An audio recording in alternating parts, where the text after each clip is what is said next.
Buenas tardes. Quería empezar con una pregunta muy simple. ¿Cuántos de vosotros creéis que el objetivo principal de una empresa es ganar dinero? Podéis levantar la mano. Ok.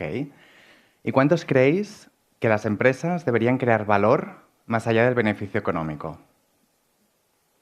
Si os dais cuenta, ha ocurrido algo curioso, y es que muchos de vosotros habéis levantado la mano en las dos preguntas.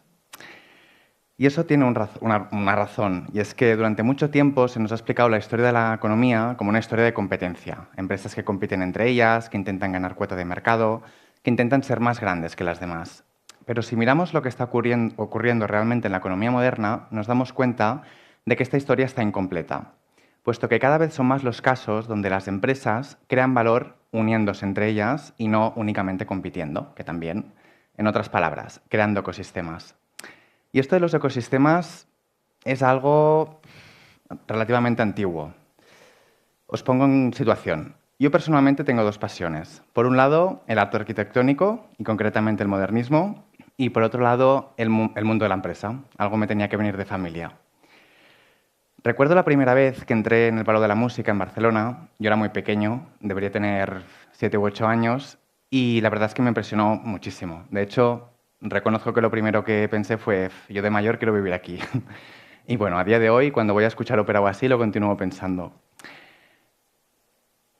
Nos encontramos aquí y realmente es un edificio espectacular, con su cúpula invertida, sus ornamentos. Es impresionante, pero su historia todavía lo es más, puesto que cuando Domènech i Monten lo terminó, a principios del siglo XX, el edificio no gustó nada. La estética del modernismo todavía no gustaba. Y de hecho los promotores lo querían derribar, se lo plantearon, y si no lo hicieron fue por falta de presupuesto. A día de hoy, el Palau de la Música no es únicamente un emblema de Barcelona, sino que es la única sala de conciertos del mundo declarada Patrimonio de la Humanidad por la UNESCO. Ahí me di cuenta que el modernismo no era únicamente arquitectura, era un auténtico ecosistema creativo, donde convergían arquitectos, artesanos, industriales, políticos, mecenas, todos ellos creando algo que ninguno de ellos hubiese podido crear por sí solo. Por aquel entonces, insisto, hace muchos años, vi una lógica parecida en un contexto completamente distinto, el 22 arroba. Recuerdo cuando la Torre Akbar, Torre Glorias a día de hoy, se estaba levantando. Como sabéis, el 22 arroba era un distrito bastante decadente en Barcelona que ante una problemática de la ciudad en aquel momento, desde la colaboración público-privada, lo convirtieron en lo que a día de hoy es uno de los hubs más importantes a nivel tecnológico y de innovación de toda Europa. Y sí, la arquitectura, como os digo, era diferente a la del modernismo, pero la lógica era la misma. Diferentes actores compartiendo el mismo espacio.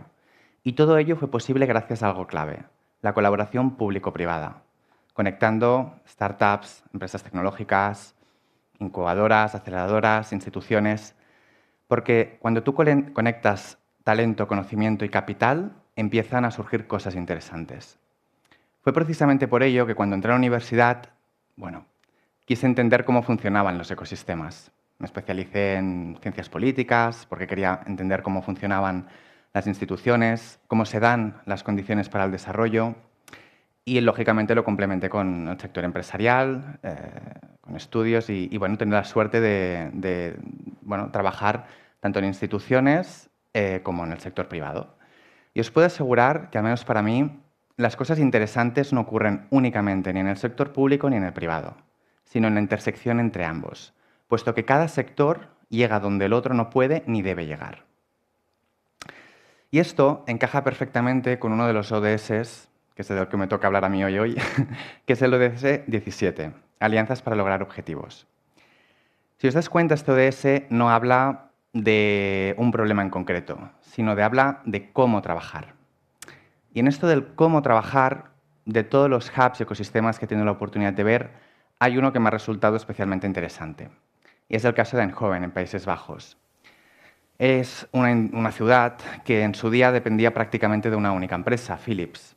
Y cuando parte de la actividad industrial de esta empresa desapareció, la ciudad tuvo que reinventarse. Y lo hizo apostando por un modelo de ecosistema.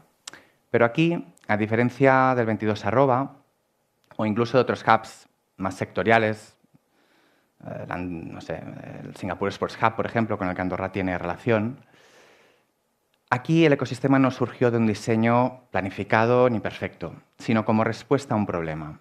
Y en relación al cómo trabajar, se dio una condición necesaria en cualquier ecosistema, la confianza entre actores. Y es aquí donde hemos visto el modernismo, Eindhoven, el 22 arroba, diferentes contextos, es cierto, diferentes épocas, diferentes países, diferentes sectores e incluso diferentes respuestas a problemáticas distintas, pero todos ellos tienen algo en común: el conjunto de actores muy diferentes compartiendo el mismo espacio. Nos podríamos preguntar, ¿qué cambia en la economía cuando aparecen ecosistemas a lo largo de la historia? Yo cada vez estoy más convencido, que he tenido la oportunidad de vivirlo de bastante cerca, de que estamos entrando en una segunda fase de ecosistemas. Y creo que hay 3 patrones que nos ayudan a entenderlo. El primero tiene que ver con el talento. Siempre estamos acostumbrados que los territorios, especialmente mediante sus agencias de promoción económica, competían entre ellos para atraer empresas. Cada vez más la competencia va en relación a atraer talento. Y el talento no se mueve únicamente por razones de fiscalidad y salarios competitivos, que también. Se mueve sobre todo por y hacia ecosistemas. El segundo patrón es en relación a la innovación. Normalmente tenemos en mente que la innovación ocurre dentro de las empresas, en sus departamentos I+D, sus laboratorios, y sí, pero cada vez más, y las pruebas pilotos son un ejemplo de ello, ocurre entre empresas, entre nodos, entre startups y corporaciones, entre instituciones y laboratorios, entre empresas. Y el tercer patrón va en relación al activo. Siempre pensamos que el activo de una empresa lo relacionamos con su capital, con su tecnología, sus fábricas, pero cada vez más el activo está en la red que ocupa esa empresa dentro de un ecosistema. ¿Qué capacidad tiene esa empresa para conectar actores diferentes? Y aquí es donde para mí Andorra me parece un lugar especialmente interesante. Como sabéis y habéis vivido, Andorra ha tenido una transformación vertiginosa en los últimos años. Yo llegué aquí a finales del 2019, hace 6-7 años, y bueno, no había ni coworkings. A día de hoy quizá estamos incluso algo sobredimensionados. El caso es que, yo empecé trabajando en consultoría un par de años, entendí bien cómo funciona el entramado empresarial, la manera de hacer de Andorra, que también es diferente. Pasé luego a la Agencia de Promoción Económica de Govern de Andorra, Andorra Business. Me permitió aprender mucho sobre diversificación e internacionalización de empresas. Y a día de hoy represento a Grupo Mosa, un family office y un grupo empresarial fundado por Turi Mora, quien comparte plenamente esta visión de ecosistema. Y aquí es donde para mí estas ideas dejan de ser conceptos, puesto que a veces podemos pensar que esto de crear ecosistemas, es algo reservado a Silicon Valley o a grandes hubs, y la verdad es que ni mucho menos. Se pueden crear ecosistemas desde una sola empresa, desde un solo equipo, desde un solo proyecto. Vamos a explicaros un poco ejemplos del grupo para que lo podáis entender. Es un grupo multisectorial, el Grupo Mosa. Podríais pensar que a priori el grupo simplemente opera como una holding y que realmente el valor está en cada una de las empresas.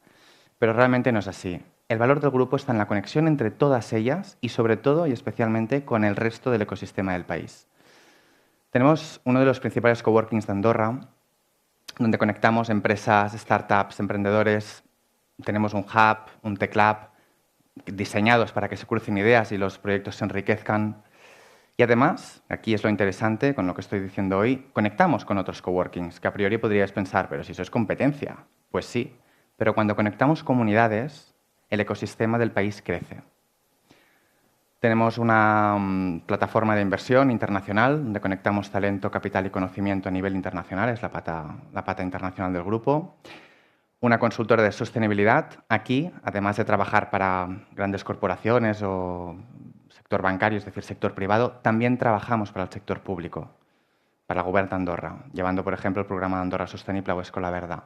Es un claro ejemplo de colaboración público-privada que hemos comentado antes. Tenemos una empresa de restauración desde donde conectamos diferentes sectores desde una misma red. Sector hospitalario, damos de comer a todo el hospital, catering, delivery, retail. El catering que habéis tomado hoy es de nuestra empresa. Y también estamos en sectores como la salud. Ion Life Clinic es una clínica de medicina regenerativa, integrativa, longevity, human performance, donde tendrá apertura de aquí 4 meses y donde no únicamente llenará un gap en Andorra, sino que además tiene proyección internacional. Conectaremos médicos, laboratorios, partners tecnológicos, porque en sectores especialmente complejos nadie innova solo. Y finalmente tenemos un centro de alto rendimiento, está actualmente en desarrollo, declarado de interés nacional, un sector estratégico, y que muestra hasta dónde puede escalar un ecosistema en el sector médico-deportivo e institucional. Y el grupo culmina con una fundación privada, con el concepto de social business, donde parte de los beneficios que sacamos de la parte corporativa los revertimos en Andorra a través de la fundación. Os explico esto porque muchas veces pensamos que los ecosistemas están estrictamente ligados a la parte corporativa. Y no, también hay que tener en cuenta el sector filantrópico y el impacto social. A partir de aquí, al principio os había hecho dos preguntas. Si las empresas deberían ganar dinero o crear valor más allá del beneficio económico. Pienso que no están reñidas y que realmente lo que tenemos que pensar es qué tipo de ecosistemas estamos ayudando a construir con nuestras decisiones. Y antes de terminar, me gustaría plantearos dos preguntas. La primera, ¿qué tipo de empresa queréis crear? Y sobre todo, ¿de qué ecosistema queréis formar parte? Muchas gracias.